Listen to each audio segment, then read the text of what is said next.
So, we're back with the most iconic sequel of all time to the most iconic franchise. Yeah, funny how that worked out like that. This is my favorite Star Wars movie in the series. My second favorite Star Wars movie of the series. Not putting it down. Empire Strikes Back. Yes. Okay. Let's see. Where should we begin with it? Where to begin? Well, there was no way in anybody's minds that you could top A New Hope. Sequels were not huge at the time. Like they happened. They made money. But they were just like, oh, it's the second one, okay. It's going kind of in this general direction. That's usually what happened. That's but kind of usually because I think Lucas had a whole story in mind, they were able to craft this movie, which blew, I think, everybody's expectations completely out of the water. Yeah. Now, we should point out, this is the first one not directed by Lucas, and there's only two so far. Not including Force Awakens, obviously, who have not been directed by Lucas. Yeah, this one was directed by his professor. I believe he was his professor. Yeah, one of his professors. Ivan Kirshner. Irvin Kirshner. Sorry. He's whatever. But, yeah, who, would go on to direct RoboCop 2. I'm like, yeah, I'm trying to think about her stuff. He's kind of known as like a sort of a B-movie director, but he did direct this movie, which... you gotta give him props for that, because... He took, and should also mention first, this was also co-written by Lawrence Kasdan. Yes, Lawrence Kasdan, and just remembered her name. Now I forgot it again. Go ahead. What's your name? Leigh Brackett. I believe I'm saying that correctly. Yeah, I think it's Leigh Brackett. Actually. Leigh Brackett. I've heard that. Sorry, I'm bad at pronouncing. But anyway, pronouncing names. Leigh Brackett and Lawrence Kasdan wrote the script, and I think it was better for it because Lucas just came up with the story, and then they were able to develop the dialogue and the specific points, and all that. Yeah, and people bring this up like when comparing the originals to the prequels a lot, and why the originals are better is because he had more input. Lucas had people saying this is a good idea, this is bad, or they could modify his writing or his ideas. There was no like Gary Kurtz or studio to call him out and say, actually, you probably shouldn't do that. Yeah. There was no co-writer to or just budget restraints. Yeah. But anyway, getting into this film, one of the big reasons I like this a little more is because they add so much to each of our characters. First, you get Luke, who is going from just learning about the Force, using it for the first time at that end of the first one to blow up the Death Star, and he's starting to see Force Ghost Ben Kenobi, Obi-Wan, and who tells him to go to the Dagobah system to meet another Master Jedi, Yoda, who is, I don't want to say he's my favorite character in the series or anything, but he is one of my favorite characters in the series. I love Yoda, and I'll just say now, he is a puppet, obviously, puppetry in the 80s. There's never a moment where I'm watching a movie and I'm like, oh, that looks so fake. No. But we'll get into that. But we'll talk about Luke, like we're saying. Yeah, that's true. It's his journey from becoming just a farm boy again. He still hasn't had a whole lot of experience with the Force, and this is him really starting to train to become a Jedi like his father, which is Obi-Wan's entire desire for Luke to eventually, essentially defeat the Empire. As we know, we'll learn a little more about his father as well, but let's just talk about Luke for a sec. The Mark Hamill, you can really tell he and the rest of the actors, I should say all of them, are trying harder because they're taking it more seriously. The first one, they weren't always taking it seriously. There's a lot of funny behind-the-scenes stories about that. But when they realized, oh crap, this is actually a legit, great, amazing, profitable movie, they're like, okay, this isn't so stupid. This isn't going to ruin any chance for a career here. Yes. No, I think everybody realized now this is the biggest movie of all time, and here's the sequel. We got to top it. Exactly. And there was a lot of pressure, I'm sure, on them, but they don't really show it. Mark Hamill really portrays the right mix, because in Jedi I always saw him as the reserved Jedi that he really was starting to be trying to become. Yeah, that's when he becomes basically Zen-like, for lack of a better Here you have both sides. Here you have the more calm Jedi that he's trying to train to be, and then you have the kid who's still in there. Who's still reckless, as Yoda says. Yeah, exactly. Or impatient, And impatient, exactly. Absolutely. Yeah, there are these great moments. I love, also Han and Leia, let's talk about them too. Yeah. By the Very way, dynamic. they're Han and Leia and C-3PO's and my Chewbacca's God. scenes in These this. scenes are like every scene of these are amazing. You can watch these as like comedies because it's just too funny. Oh, Han I is could see. so I hilarious. honestly would watch a sitcom if it was these characters, these actors. I would watch that sitcom. But it's just Going for the galaxy, it's so doing funny. I stupid just love how much they hate 3PO. It's just hilarious. All the lines. Come on, Golden One. Hurry up, Golden Rod. You're gonna be a permanent resident. It's like I love when he locks the door on him and he's like, "How typical." Come on. The arm Pulls sticks it out. through. It's so That's great. just so good. I know, it's so amazing. And it's just the moments like that keep that's what Star Wars is, you know. That's kind of what the prequels lost, and here it felt so refreshing to get back to it, you know. The fast paced real comedy, not Jar Jar stepping in poop or whatever. Legit good, like situational funny comedy, you know, with characters that you care about interacting. Absolutely. I love that. Yes. You know. And then it's interesting in this movie, you do get, instead of just one central plot, you get two. You get, you know, Luke on Dagobah. Luke being trained by Yoda, and then you get Han, Leia, Chewie, and 3PO. And R2 is with Luke. R2's with Luke, yeah. But the those rest, five, going to Bespin, to Cloud City. Eventually, but really trying to escape the Empire who's chasing them. But let's start out with where the movie starts out, with Hoth. Yes, Hoth. So first of all, I have to say, greatest opening shot. I love the opening shot of Empire. I know. When you pan down, you see the Star Destroyer again. Yeah. And then just the little pods coming out. It's such a great way to start the movie. droid. You know, it's not a battle scene, but it doesn't need to be. Cause the probe droid, when I was a kid, was all so creepy. Oh my gosh. I love that. And then, you know, you feel that Han and Luke's and Leia's, their friendship has progressed. It feels like time has gone by, which is really nice. Yeah, isn't it? It's 3 years after the first one. It's about like that. Yeah. And you really feel that way. And then we have Han trying to go pay Jabba finally after all this time, and you can see that Leia and him. Leia doesn't want him to go, and Han's kind of like teasing her about it, like, "Oh yeah, I know why you don't want me to go. You could use a good kiss." I love that so much. I'd rather kiss a Wookiee. That's just the thing. It's such a memorable movie. And then like the Battle of Hoth is just such a cool battle. It's so expansive. Oh, yeah. It's exactly what Star Wars really needs. It needs a very big scale, like first, you know. Like I love when you first see the. I know you hate the words AT-AT, so I'll say AT-ATs. I just think it sounds dumb. Yeah, like they're looking. The rebels are looking for these binoculars, and you just see the legs walking, and you're like, "What is that?" And then it shows these huge robots, and you're just like, "Holy crap!" And they get in their snow speeders, of course, and they're using tow cables and stuff.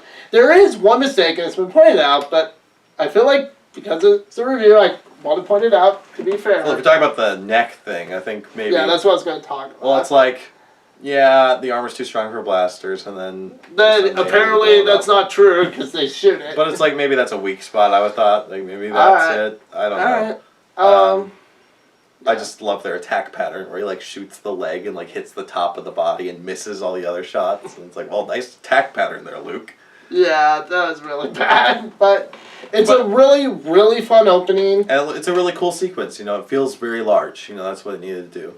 And then you feel the rebels, they're on the run, and then we see you feel like there's actual real stakes and danger in this one. And you felt that in the original too, but it was still more of a black and white good guys versus bad guys, and I think that's why I like this a little bit more. Yeah.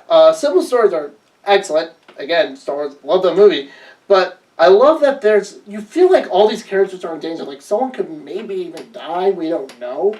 You know, later Han's going to get frozen in carbonite and taken off by a bounty hunter to Jabba the Hutt. Well, there's always excitement going on. There's always action. You know, there's always story is always progressing. There's no grinds to halt like there is in the prequels, where the story will just stop, come to a crushing halt. Because we got to sit around and talk about trade disputes. Yeah, exactly. Here it continues, and let's begin with talking about the Han and Leia's story, and then we'll get to Luke. Sure. So starting out.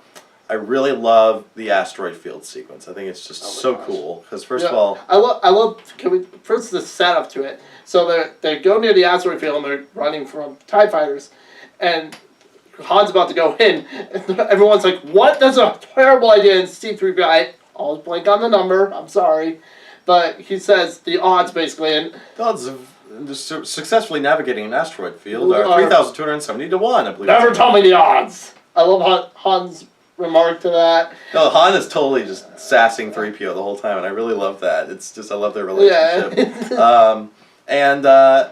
You know, I just love it's so fast paced, and it's really clever how they cut between the more slow paced, you know, dialogue heavy sequences with Yoda with the really upbeat, fast, you know, intense sequences with Han and Leia, and how those play out. I really like how that works. You know, it keeps the movie balanced, and it doesn't feel too slow or too I think fast. it's perfectly balanced, honestly. It's just the right amount of action, and then we'll talk more about Yoda and Luke later, but then they mix all that in as well, really well. But back to Han and Leia, I love their, as you said, we see them grow and start to form a real connection.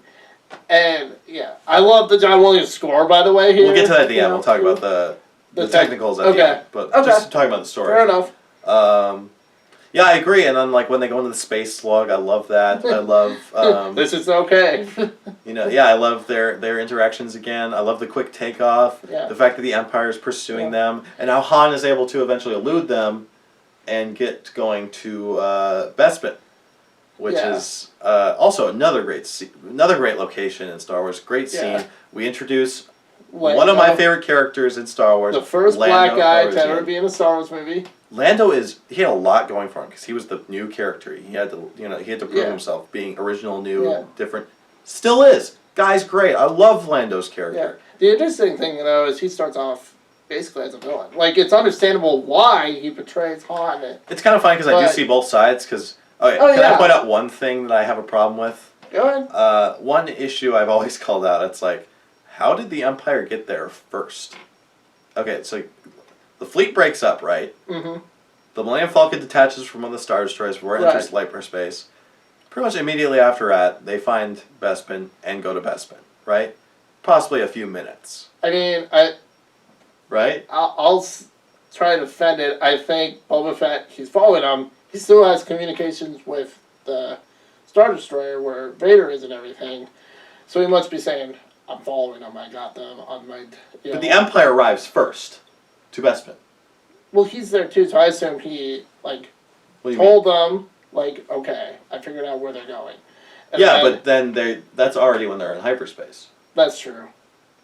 It's a fantasy movie. And the Millennium Falcon is the fastest craft in the galaxy, so there's no way a Star Destroyer could outrun the Millennium Falcon. Well, it has to go slow. We don't know how far they are from Bespin at the moment. We know that they're the same distance. They're close enough. We know they're same distance from the Star Destroyer fleet because that's where they were. Yeah. So if they're the same distance as Vader is, I mean, I don't know. The Star Destroyer fleet maybe just could turn around and go back through. How would they beat the Falcon?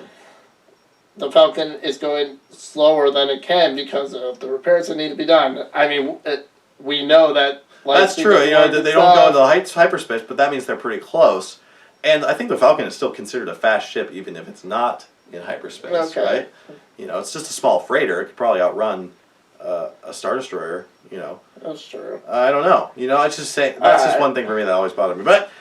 even so, you know, it's just a little small thing. So they get to Bespin, we introduce Lando, and then we get, you know, the big crux, which is Vader takes them hostage to lure Luke. Yeah. Now's a good time to get into Luke, so I'll let you take over for this. Okay, so Luke, he goes off from the Rebel fleet when they're escaping Hoth to go on... Listen to Obi-Wan. Yeah, listen to what Obi-Wan told him to do. And he lands pretty terribly. It's so funny. Dagobah, straight into the swamp. He's like, I can't see a thing. He says, I'm starting the landing sequence. He doesn't slow down at all. He just continues barreling towards the surface. I know it's not a car, but don't you have some sort of brake pad, anything? He crashes in. Him and R2 get out, and they're trying to find, you know, they're sitting down, they got their stuff out, and Luke's like, I don't know what I'm doing here. There's no one here. What? Oh, crap, this was a terrible idea. And then we get our introduction to Yoda, which I think is one of the best introductions for a character in this entire series. I love how he's just acting so crazy and senile. His first line is perfect. It feels like what? Like we're being watched. It's just all these, He's like, I'm looking for someone. Found someone you have. I would say. It's so funny. I may or may not know most of Yoda's dialogue by heart. No, anyway. but he starts out as just what you think might be Yeah. his comic relief character, right? You know, Absolutely. he's fighting with R2 over the light and hits him on the. Mine! I love that. And then he takes him back to his hut, but then we start to piece together. We realize that Yeah, this like he's testing him. this is Yoda, and he's just testing him. He's Yeah. trying to see. Now, part of it is he may actually have gone a little crazy. That's why he's acting a little. That's what I'm goofy. thinking. Like he's been on this planet for 20 years. He's probably gone. Sure, a little yeah, loose it's in been the it's been a while, but I love that he's testing him that this whole time. Yoda's And I love the whole Oh my message. gosh. You know, I love the whole message. Size matters not. The great warrior is just a tiny little green yeah. thing. You know, you're picturing like this massive, strong, powerful Jedi Knight. yeah. I mean, I kind of try to put myself when I watch these movies, like especially for these reviews, back in what if I was in 1980, seeing this for the first time. Yeah. After seeing that last one, that's what I would have been picturing. Some like cool, awesome, muscly warrior, maybe with a lightsaber or something. Yes. But no, we get this little green Muppet. The first Not of Muppet, two but Muppet. huge reveals in this film. Yes, we'll get to the other one later. But Yes, we will. and yeah, I agree. I love all the dialogue when he's telling Luke about the Force. But my ally is the Force. And Yeah, I don't want to dwell too much on it. Right, I don't want to just quote all his dialogue. We're trying to keep it short, but you know, it is really great. The one thing I always said is, you know, I feel like it's like a little like one scene too long. I feel like it. For me, it was always that way. I disagree with if that. I have to say like what are like a couple issues with this movie, I think it's a little too slow a couple times in this sequence. Not like I dislike any of the scenes, but I feel like, you know, it was like there was a scene probably in there that they could have taken out and it wouldn't have been missed, but at the same time, the movie would have felt a little lighter and faster. That's just it for me. It's just my opinion. I don't totally understand people who disagree. Yeah, I mean, I guess I can see how you would say that. That's fine. I personally don't get bothered by the pacing, and I've said this so many times. Totally fine. I love it. And then, let's continue though, he gets a Force vision of the future of Han and Leia in pain. And I assume, you know, he says he wants to go, Yoda convinces him not to. I assume that it's like a few days later or something. We don't actually know. Yeah, there's a little time goes by, and then he's like, I have to go. I can't stop thinking about him, you know. This is what I need to do. Yeah, and then Yoda and Ben shows up again. And they're just trying to give him as much advice as they can before he leaves. Like, just do this, make sure you do this. No, don't. Because they're like, oh crap, this is our last hope. Don't give in to hate, you know, and all that. And then we get the first hint at another spoiler is that, yeah. you know, there is There is another. I love that line. But then he goes out to Cloud City, of course. Han, we see get frozen in carbonite. This is when the two stories will start to collide back together, so we can kind of come back. Yeah, and then now. what a great ad lib with "I love you." Yes, I know. I mean, a lot of people know that story, but in case you don't, that was an ad lib line. The line was originally written, "I love you too." Yeah. But that doesn't feel. Irvin Kershner told Harrison Ford, he's like, that doesn't really feel like Han Solo, and they're talking about it, and he's like, just do the scene, just say whatever comes to mind, and then they did the scene, and Harrison just ad-libbed, I know, and it's like, that's perfect. That's exactly what Han so would say. perfect. That is such a Han thing. It's chilling when he says it, and it's sad. Like, the scene is sad. It's well done because you're like, again, turn a Jedi, put it out of my mind. And he might be dead. Oh my God! Yeah, remember, actually, Harrison Ford wanted to be dead. Yes. Now, I don't know if like he brought up ideas like he should not be saved from the carbonite, or he wanted to. I think he wanted to die in the rescue mission or something. I think that's what he wanted, to at least make it to the battle and then get killed by sacrificing himself. Yeah. He did not want to continue. No. He prefers roles like Indiana Jones, more the hero, straight up. Yeah. I guess, you know, it's just fine. But yeah, I'm glad that didn't happen. Yeah. You know, we'll see him again in the new one. I'm excited. But anyway, and then we see Luke go there, and he faces Vader. He doesn't fall for the carbonite, obviously. But they face off in a pretty cool lightsaber battle. Yeah, it's really cool because it's obvious that Vader is just kind of toying with him. You know, he's just seeing what he's up to. You know, just trying to measure him out. And then Luke really starts to fight back, and you can tell Vader's like, "Oh crap! Okay, I probably should take this a little more seriously." Yeah, and then cuts off his hand. And then of course, no. I'm your father. Yes. I'm sure being in a theater in 1980 watching this movie the first time. A lot of people thought he was lying. They thought, even James Earl Jones, he was like, he's lying. Yeah. Yeah. But, like... But it's funny, when they were shooting the movie, only Mark Hamill and James Earl Jones knew. And the director. Well, obviously. Obviously. But, even David Prowse, who played Vader, didn't know. The line that he said when they were filming was, Obi-Wan killed your father. Yep. But, obviously... And then he would say, no, that's impossible. But, he knew that...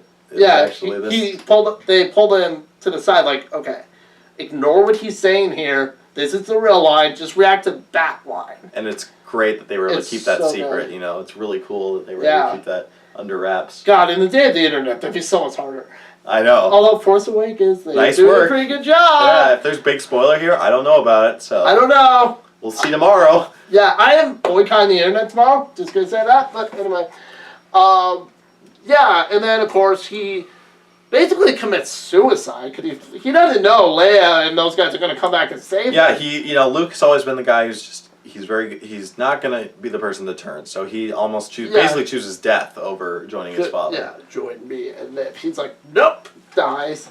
And luckily, the air current takes him out to the I mean, admittedly, that's super lucky for him. But then I really like so cool. I like how he's rescued because I like that him and Leia share this connection. Yeah, and that's like the first hint we get for Leia being the other. Yes, the other one. Yes. Yeah. It's really great. And then they're rescued, and the whole crux is set up where it's like, okay, the next movie we're gonna rescue Han. That's all he's set up, It's perfect, and it ends on a great cliffhanger, and they have to wait 3 years for the next one. I love how they, people have pointed out, why did they just fly all the way out of the galaxy to meet this rebel fleet, because they're viewing the galaxy. It's like, why that far just to, I've never found out until you hang out. It, but that's kind of true. It's really funny. It's like, okay, wow. It's a cool shot. It's a cool shot, but it's like, they really went far away. They were pretty scared of the Empire. They were like, okay, let's just leave the galaxy then. Yeah. Yeah, but it does set up the next movie really well. Absolutely. So let's talk about technicals real quick. You mentioned Williams, so bring him up. Yeah, the John Williams score. First of all, we gotta mention the Imperial March. The first time we hear the dun dun dun dun dun dun dun. I love how it's introduced too, because you get the bum. And then you see the Star Destroyer, and then a shadow is cast over it. And then slowly it pans out, and then you see this massive, huge Super Star Destroyer. I know, that's so which is so cool. Really cool reveal for the ship. Yeah, of course, iconic now. That is Vader's theme also. And he didn't really have a theme in the first one. Well, this is why I explained it. Yeah, it was more like dun dun dun. But I kind of explained the lack of the Imperial March in the first movie because Vader wasn't in command. That's what I think. It was very much Grand Moff Tarkin.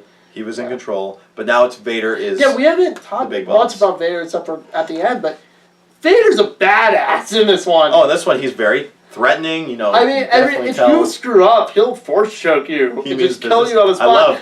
Apology accepted, Captain Nita. That's one of my favorite Darth Vader lines. Like the first time we see that happen, I forget the Admiral's name. Admiral Ozzel. Admiral Ozzel. He gets on the video comm, I guess, with Admiral Ozzel. Lord Vader, we have dropped at a light speed and are preparing to... You have failed me for the last time, Admiral Captain Piet. Yes. And then it's really funny. And he promotes him right there as Admiral Ozzel. Just kind of looking back like, thank you, my lord. Oh, crap. It's great the kind of slight comedic tone the scene has, and it's also really still effective. You're like, holy crap. Yeah, this guy means business. This guy is scary.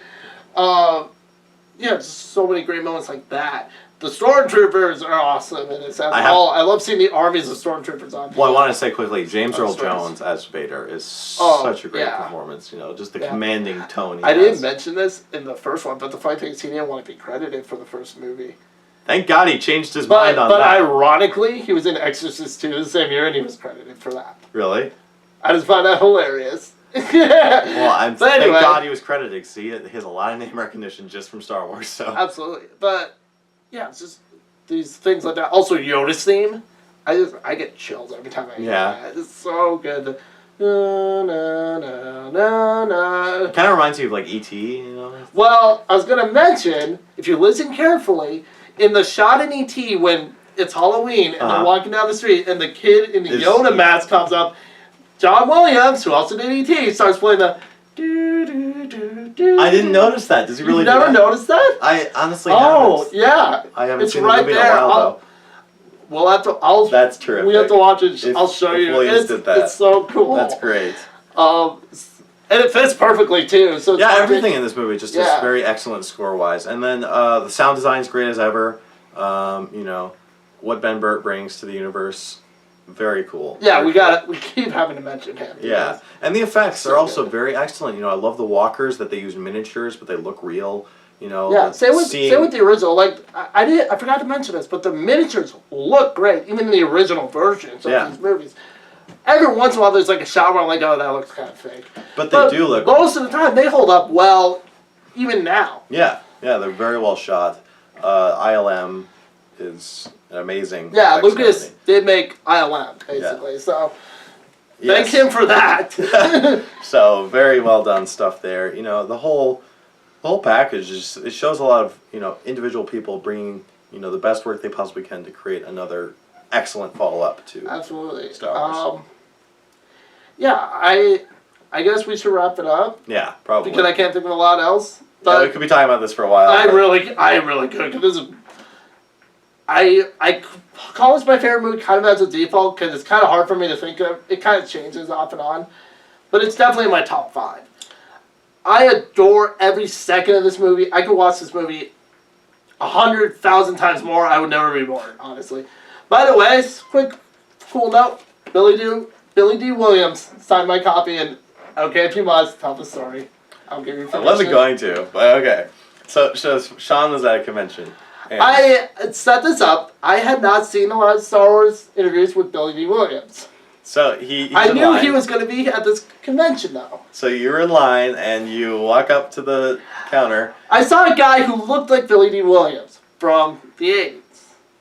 And I figured that was him. But then he kind of walked away, and this other guy, who I knew his brother was there, and I thought it was his brother who signed my copy, Billy D. Williams, and I didn't say anything, thank God. But all I was thinking was like, you tool, what the hell? You can't sign the freaking And then autograph? later you look it up, and... I'm like, oh, damn, you let yourself go then, man. Yeah, I know. I was kind of sad to hear he wasn't in the Force Awakens, but I hope they put him in.